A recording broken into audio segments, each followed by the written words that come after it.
contents on this channel are for learning, insight, and introspection.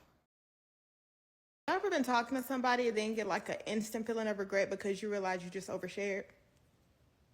And then it haunts you all day long because you gave a person information that they did not need, to know. Well, that happened to me today, and I have been thinking about it since it happened. Like, damn, girl, why didn't you keep your mouth shut? Why did you need to say that? Like, why do you talk so much? Hey, YouTube, you have made your way back to Mind Your Mind with Just Justified. So you saw that first video. We are talking about oversharing, or I like to call it diarrhea of the mouth. So I find myself in that predicament way too often where I try to explain everything in totality so that there is no misunderstanding, where it gets to a point at times that it kind of surpasses what was needed in that conversation. So let's also look at this one. What do you think about this? Often find yourself oversharing and don't know why. This might be uncomfortable to hear. So that's every bit of trauma I faced from ages 5 to 11. Okay, I'm gonna go.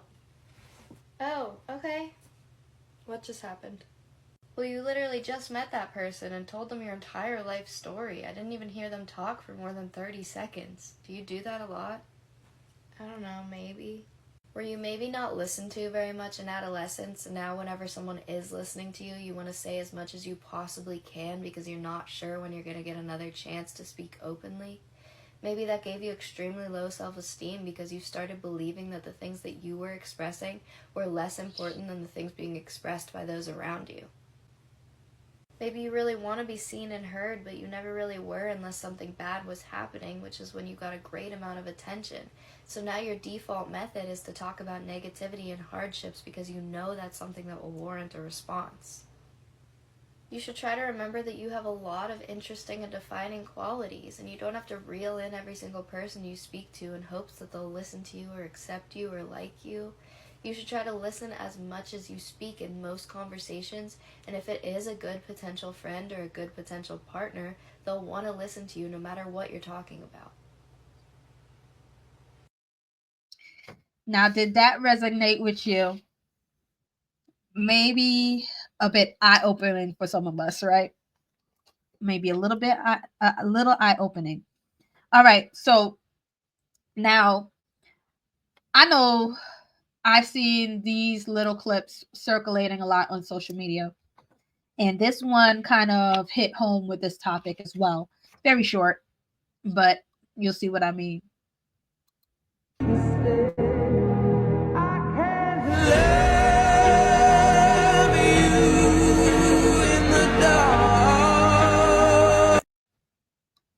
So this video suggested that adults that constantly overshare were children who grew up feeling unseen or misunderstood.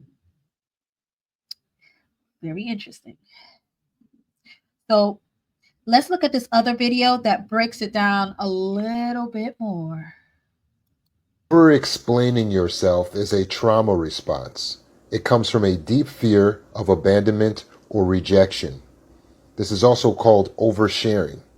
It's a part of the fawn response, and it is a maladaptive behavior, meaning that you learned how to do that in childhood to stay safe, but it doesn't make sense to continue doing it as an adult.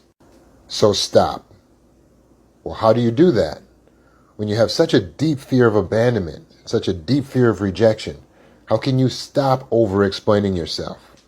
Understand, you have this habit built because a neural pathway has been created and well worn in the brain to always respond this way. But you can relearn a new way to respond. And to do this, you'll have to work directly against the old neural pathway, creating a new neural pathway. Your new neural pathway needs to be to learn to under-explain yourself. So you're going to practice under-explaining yourself, and you can use the rule of 7 seconds, where you pause for 5 to 7 seconds before answering a question.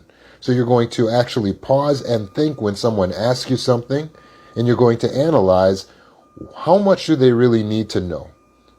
What do I really need to say in this situation? And how can I say as little as possible and be as concise as possible? You're going to learn the art of under-explaining yourself. So here's an example of how that looks. Here's first over-explain. Hey, you're late.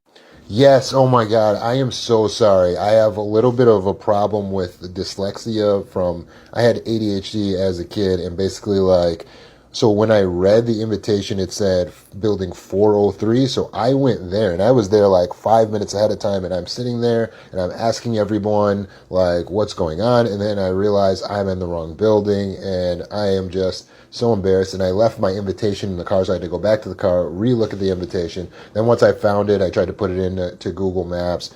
And anyway, I am so sorry. Like I'm here now, and if I need to pay for anything, hey, you're late. Yep, my apologies. What happened? Got the wrong building. Very sorry. Oh, how could I learn how to do that? I mean, I am so afraid to explain myself. Stop living your life out of fear. You must learn the skills. Pause, meditate, analyze what people really need to know. Think of how you can make your statement concise, and answer questions in a manner that's appropriate and that is adult, from a place of authority. Oversharing leads to regret, and you're better than that. So he related oversharing to a trauma response stemming from a deep fear of abandonment or rejection. He says that it's a part of the fawn response, which is one of the trauma responses, which I know a lot of people heard of, some of them at least, like when you hear about fight, freeze, and flop. Well, fawn is also one of them. And the fawn response is where a person behaves in a people-pleasing way to avoid conflict and establish a sense of safety. It's a coping mechanism that can develop from childhood trauma, especially abuse. He suggests using the 7-second rule as a way to practice under explaining yourself. He said, pause, think, to only answer or say what is necessary. So this next video is a checklist to help to not overshare.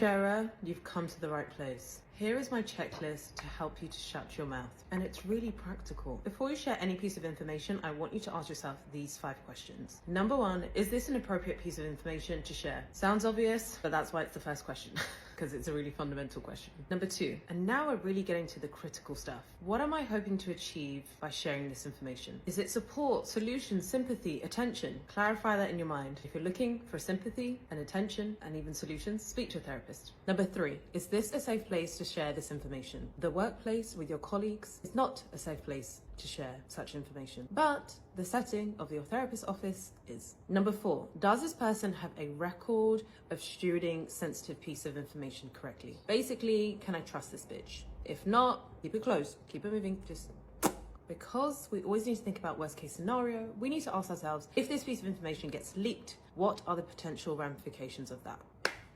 I know, good, isn't it? So those were some great practical steps to think about before you share. Those were great. So let's look at this next video. Private person does not equal sneaky. It just means that you're very selective with what you share because you are very protective of the things that matter most to you. I know you guys see a lot of my videos about popular learners, but let's get into private people as well. It's always this misconception around private people to where they have to be hiding something, or it's just like people be like, oh, I'm always telling this person something and they're never sharing anything about themselves. In those situations, you always have to wonder, now, did that person ask you to share those things about yourself? Because the thing about private people is they've learned the lesson of running their mouth too much or oversharing with the wrong people. So now they're much more selective about the information they share, because not everybody is happy for you. I don't care how much people smile in your face or do all types of different things. You are going to protect the things that matter to you most. What people don't know about, people can't attack, or what they know little about. So they can know things, right? But it's just scratches the surface. So it's not really anything for them to go off of. And a lot of times people will take offense to that. But it's like, if you don't know somebody on a personal level, or you've only encountered that person a few different times, why do you expect that person to overshare or trauma dump on you? And the people that do that, you have to be very careful, because then they'll try to create those trauma bonds with you. And regardless of if you've had a shared past of certain traumas or whatever, if you have healed through those things and they haven't, that's where you'll start getting those weird rivalries or the weird energy, or just no. So people who are private for a reason. It is nothing personal. In this world, people feel the need to overshare. If you don't overshare all of your business, then you're not being real. I just think that it really means that you know that everything is not for everybody. And that shouldn't bother anyone else. And I always say, you got to pay attention to people that get mad or upset about people who have boundaries about certain things, or the way they live their life, or what they choose to do. Because at the end of the day, you shouldn't be worried about how another person moves, acts, or whatever they do. It has nothing to do with you. Okay, I just scratched my nose. It's giving Rudolph. So just please, red nose reindeer, ignore it. But seriously, like, people really will try to want to know your business just so they can see what to mess up. Or because they already have some predetermined notion about you and they're trying to size you up or see if it's true or whatever. And you're not here to prove anything to anybody. So it's no reason for you to have to overshare. Private people like to keep their peace. They understand how to keep their peace. And this is why and you'll notice, where people get frustrated with people who are private is because they like that person's energy. They like that person's vibe. They want to get to know them a little bit more. But a lot of times they feel like that person is closed off. Again, it's nothing personal. You know, a lot of the times that person's vibing with you as well. But you're not supposed to just spew everything when you meet a person.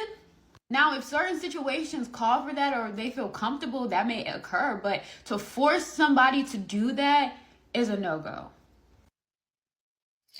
Right? There is nothing wrong with being private. I loved when she said to know that everything is not for everybody, and that is okay. Everybody don't have to know your business. So if you find yourself oversharing, then, that's something that you probably have to search inside yourself, that, maybe you felt unheard, whatever the situation is. And that might be a little area where you can take that 7-second step, or whatever the situation is, take it back and make things concise. So just guard your peace. That's number one, guard your peace. So I'll end off this video with a quote, with an anonymous quote. All right. So it says, being at peace means that you no longer have the need to prove anything to anyone. You don't need outside validation. You don't need to tell your side of the story anymore, even when you hear a dozen of rumors that tell an untrue version. You used to guard your heart, but now you guard your peace, because you know your peace is worth more than proving yourself to anyone. So I'm down with this quote. So what consumes your mind controls your life.